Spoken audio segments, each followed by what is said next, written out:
Before we start this, am I the only person who thought that Rareware missed an opportunity here by making Conker a squirrel? I know the design decision was implemented before the devs did that Fear and Loathing style bender that led to the game being made for grown-ups, but come on, squirrel doesn't sound like anything. Fox though, that sounds like fuck. Okay, enough of that. Today we're going to be looking at one of Rareware's last gems pre-Microsoft buyout, the N64 classic Conker's Bad Fur Day. If you've somehow never heard of it, envision the following.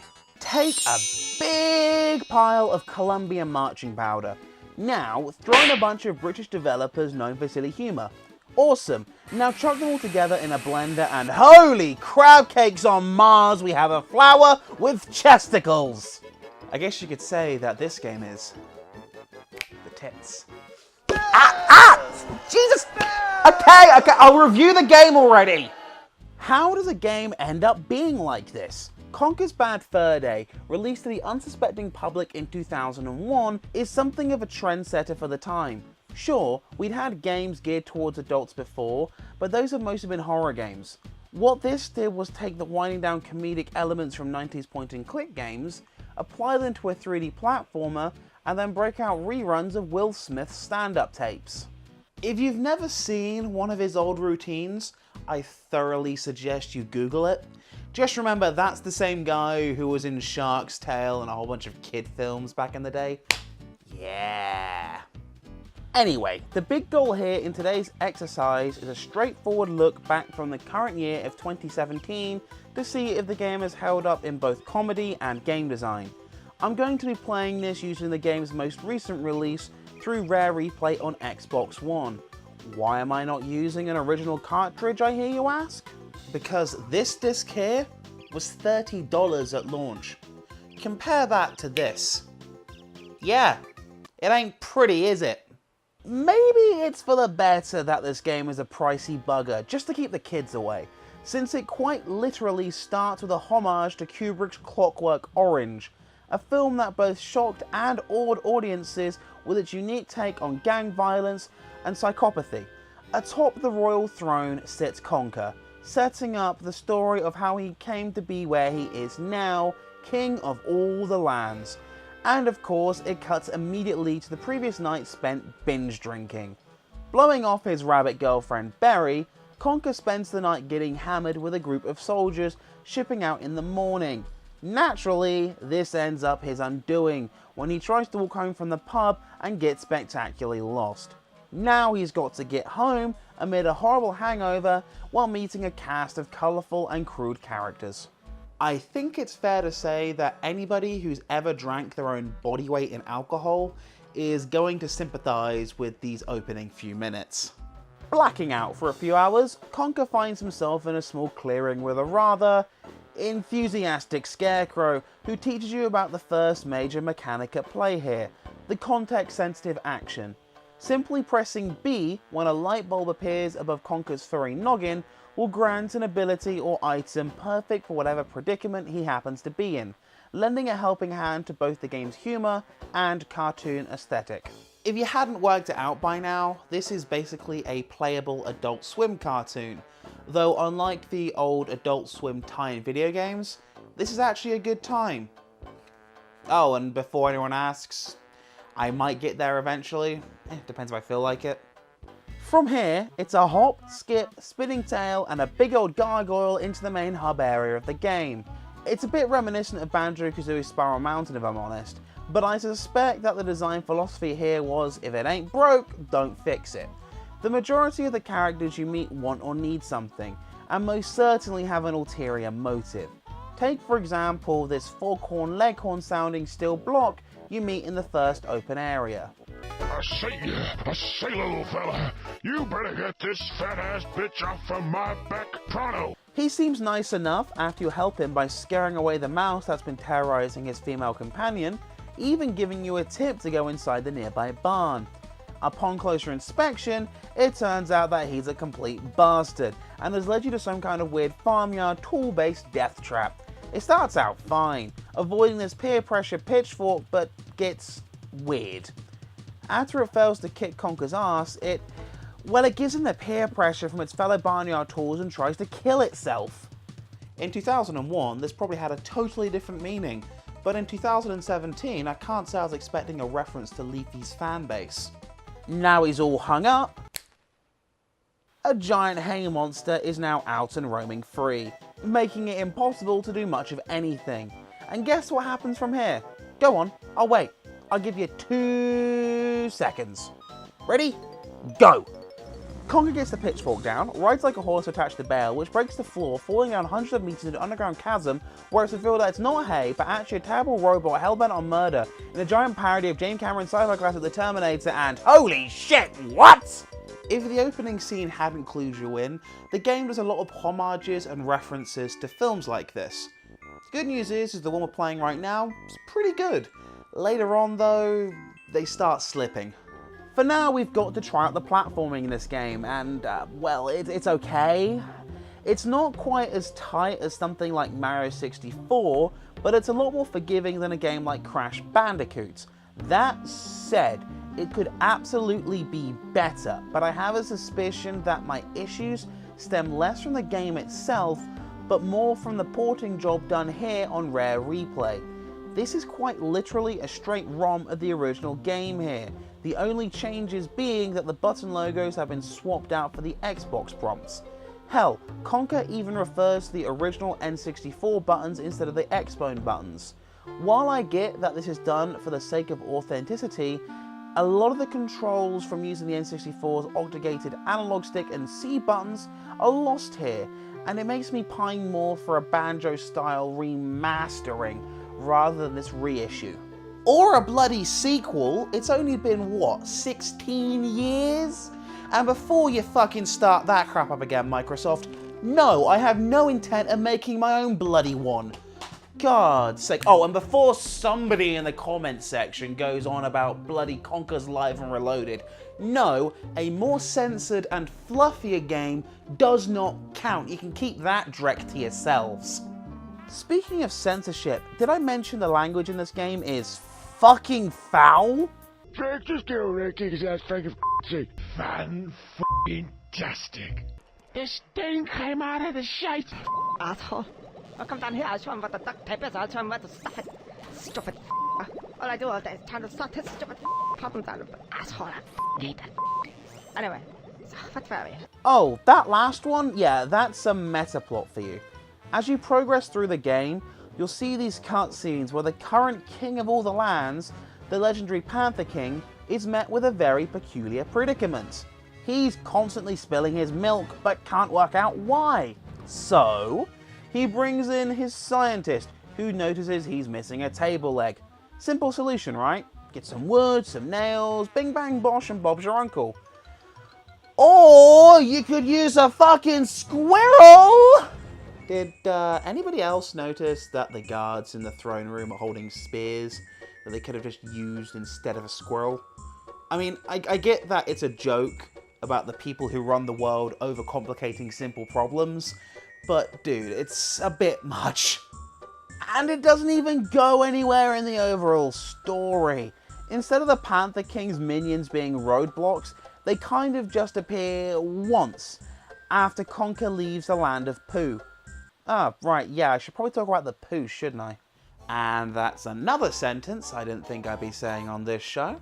After our barnyard escapades, it's time to quite literally put your hands in the shit. No, really, you need a ball of manure to progress in the game. How are you going to get a ball of high quality David Cage? Simple. Hang out with some dung beetles for a bit and do them a few favours, such as making cows poo. How do you get cows to go caca? Easy! Drag a mad bull out to chase your red squirrely ass around, then use him to get at the female cows. Then give the female cows some prune juice after bashing them with the bull. Makes perfect sense! Oh, and after they've spent a few minutes butt bathing, plow the bull through them to make some cheesesteak meat. Rinse and repeat until you've got enough shit. Oh, and then don't forget to drown the bull. That part's important. Yeah, super straightforward. Nothing convoluted about that at all. Perfect. Now go back outside, drop the turd on this guy, and yeah, I think you get the idea of how the logic flows in this game. It's a major departure from the usual Rare collectathon fare from this era, and in a way, the game certainly benefits from being much more linear. That said, it also suffers heavily from where the fuck do I go syndrome. After you complete an area, there's a staggering lack of clues as to where to go next. Usually you just end up aimlessly wandering around until you find where you need to be. Some kind of clue would have been great, but it literally throws you a bone once near the end of the game. But yet again, I'm getting ahead of myself. For now, we've got one bit of poo I really should address. Me. I am the Great Mighty Poo. And he's going to throw his shit at you. Yeah, I can't talk about this game and not talk about this now infamous boss fight, can I? The apex of scatological humour is this, the self-titled Great Mighty Poo. And now it's time for an unpopular opinion. It's not that good of a boss fight. Settle down, settle down. I can explain myself, just don't throw things at me quite yet. I get that it's a perfect show of the game's aesthetic. I also get that it's a perfect representation of the game's off-the-wall humour. However, it's stupidly easy. Simply walk and jump around the stage and the Great Mighty Poo simply cannot hit you. When he gives in to his operatic urges and belts out a no, chuck some toilet paper at him. Rinse and repeat until it's done. I get that the song is the highlight here, and it's to the point where I'm going to be using it sparingly to avoid YouTube copyright strikes. That said, if the gameplay that was paired with it was perfect, it would have been more than just memorable. I kind of feel like here the gameplay was pushed aside in favour of the song, which, this is a video game, it kind of feels weird to push gameplay to the side, you know? That's not to say it's bad, okay? It's just that if it was both a great song and a better fight, then this would be much more than just a great meme. So settle down in the comments. But for as much flack as you're likely giving me for that, the following scene here in this very Silent Hill-esque Razor fans room is a pain in the ass. It's so irritating to maneuver the camera properly here and slide on through. The good news is that there's an eternally spawning life just outside the area, but god, this is a pain. And that's the thing. The game has a lot of scenes like this, where the age has ruined the game like milk, and why I'm pining for that remaster. If I had full analog control of the camera here, I'd have much better spatial understanding and a much better chance of getting through cleanly, but that's simply not here at all. The camera is what holds this back in my opinion from being something truly great, getting in the way of many boss fights and scenes. Here's another great example, a little later in the game in the caveman scenes. After crushing a baby dinosaur and giving a god dinosaur a nasal enema, you'll wind up causing a paleo uprising and raid a rock-based nightclub. Inside, Conker's girlfriend Berry is dancing in a go-go cage after being captured earlier, and to free her you have to do the normal thing. Get drunk as fuck and piss all over the clientele. Perfectly reasonable. While it is funny, I had no idea until I looked it up online that you could aim the piss further away from you, making the goal of getting these rock people down holes a shitload easier. Of course, the unadjustable behind you camera piles on more issues, making it harder to aim, and god, this isn't even the worst of it, but we'll get there. Recurring theme of this bloody video. For now, the plot resumes and Conker gets shaken down by a mobster. In order to avoid being whacked, Conker has to bomb the cavemen, which leads us further back in time? Nah, I'm just kidding, I'm just fucking with you. But it does lead to the most irritating chase scene ever. You've got these bastards who've stolen Conker's money, right? So naturally it's time to chase them. It's not too bad at first, but then the course turns on you. See, it's got these two brontosauruses walking back and forth as obstacles. And due to that, there's a little tiny bit of RNG going on here, and it's a bitch. You can have a great run, have one last bundle of cash to get, but blam! Denied due to the bronzo. Also, this jump here has some weird physics that only seem to work half the time. Sometimes you'll make the leap, other times you'll end up having to restart. aging issues out of the way, this sucks regardless. This just really sucks. IGN gave this a 9.9 out of 10 back in the day. Just gonna throw that juicy little nibble out there for you all. At least after this, we have a pretty fun boss fight with a rather cute raptor as our aide.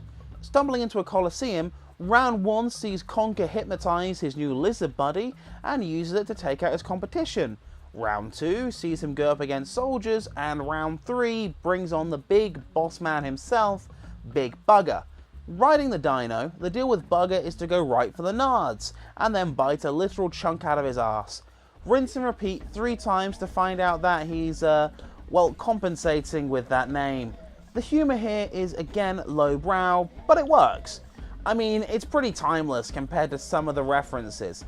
Like the next scene, a homage to both the zombie subgenre and the Francis Ford Coppola film Bram Stoker's Dracula. The Dracula stuff is pretty dated and cheesy, and the scene as a vampire bat is silly fun, but you know what sucks? The lead up to it. Before going at the zombies, you're giving a shotgun, and god, the shooting controls suck. They suck hard, it's half inverted for some reason, and moving is a pain, but what's worse? The pathway to the Uncle Dracula's house. This took me an hour. These fucking worms! Get hit by one, 90% of the time that's a fall down a hole and an instant death. Getting the hang of the pattern is a pain, since they appear in a seemingly random grid, and triggering them to appear is a game of fucking chance. The whole thing could have been removed and the game would have been a ton better for it. Why is this even here? It adds literally nothing barring padding. And this is pretty late into the game. Why are you doing this? Seriously, a 9.9! But that's just water under the bridge. That's nothing. That's a pass. Remember how I said the gun controls suck? How do you feel about an entire level based around guns with horrible controls that didn't age well on a controller that's not designed to support them? Does that sound like fun? Well, after yet another parody scene, this time of Saving Private Ryan, this is what you get. Movement sucks, aiming sucks, everything jumps out at you with little to no time to react, and oh, then there's laser mines, why? At least the boss is okay to deal with, and the segment in the tank is fun. It's just a shame that it all ends with a bullshit run back down the beach that's basically a test of luck rather than skill. It's yet another thing that hasn't passed the test of time. Kind of like that Private Ryan opening. Or the following scene, piss take of The Matrix. I actually had a weird moment while playing this. It occurred to me that the game was released in 2001, right? Well, The Matrix came out in 1999. Since then, The Matrix has been parodied to absolute death, to the point that even South Park made fun of the parodies in its Asperger's episode. And it kind of hit me that Conker's Bad Fur Day would have been one of the first, if not the first, video game parody of The Matrix. It's just kind of a shame that since then it's been done so much and so heavily that it ended up kind of souring my opinion of the comedy here. Final scene now, and a lot happens, so I'm going to take it in points, okay? Conker and Barry get to the end of the Matrix scene and open a bank vault, making $1 million. Surprise! This isn't a vault. It turns out they're in the King's throne room and that they've been lured there by the gangster mole, who might also be Barry's pimp. The mole shoots Barry, it's very sad, and then Dr. Evil Shit denies the king some milk, which makes a fucking alien burst out of his chest. Yep, yeah, it's another parody. Then we go to fucking space, and everybody but Conker and the alien gets killed by the airlock, and it's final boss time. The boss is straightforward, sure, but this controller was not meant to do this. The idea is simple, sure. Getting into a mecha suit, Conker has to wail on the Xeno, and then grab it by the tail and swing it around, reminiscent of the Mario 64 Bowser fight. However, the faster you get, the harder it is to aim the spinning alien out of the airlock. I also noticed some significant input delay in this scene, but I think that might be down to the port on Rare Replay and not the game itself. Whatever the case, it made this fight a gigantic pain in the neck. It took me far too long to do this, but lo and behold, I managed to read the attack patterns and eventually do it. The game ends with Conker shattering the fourth wall, taking advantage of the game freezing and addressing a programmer directly. He puts himself in the throne room, wipes out the alien, but realizes all too late that he's messed up. Instead of asking for Berry to be brought back to life, he let the programmer leave and now finds himself placed upon the throne instead of getting what he truly wanted, to simply go home. It's kind of fitting really, Conker not getting what he deserves or what he wants. I've argued 1,000 times in this video for a remastering or a sequel or something, just because this series, look, the game has aged about as well as Mickey Rourke's face, but it's still got charm. Conker has gone down in pop lore for a good reason, and it's just a shame really that things have... Hold up. What are you...